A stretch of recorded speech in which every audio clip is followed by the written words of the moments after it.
Seoladh an dara leabhair sa tra Diarmuid agus an Mata Yoga Draíochta an teachtain seo is scoil an Danínig. Mar chuid den Seoladh bhí deisig daltaí na scoile páirteach lacha i rang yoga le húdar na leabhair agus leis an láithreoir telefíse John Sharpson. Okay, feici go seo.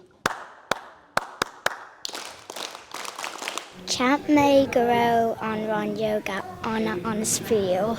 Bhí mé an súp as na gceataí go léir. Bhí sé anmha agus bhí mé an tanna bus.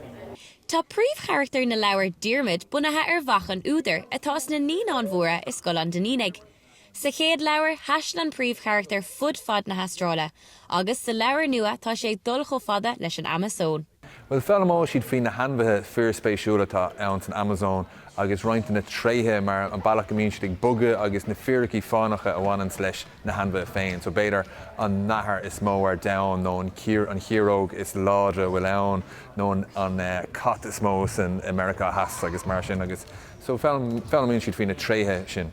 An rud is fear faoin yoga agus faoin leabhair seo go generalta ná tá sé chomh dechar páistí yoga ach má déirithe ar aon rud ach má tá siad in an buga a dhéanamh fad is tá siad ag éisteach le scéal is iontach an rud é sin agus cumadann sé déirithe iad ach ag an am céine níl siad gramathe i gcathaoir níl siad ag lí síos tá siad ag buga tá siad splódach tá beocht na scéal acu agus tá siad á éisteach so is iontach an rud é sin.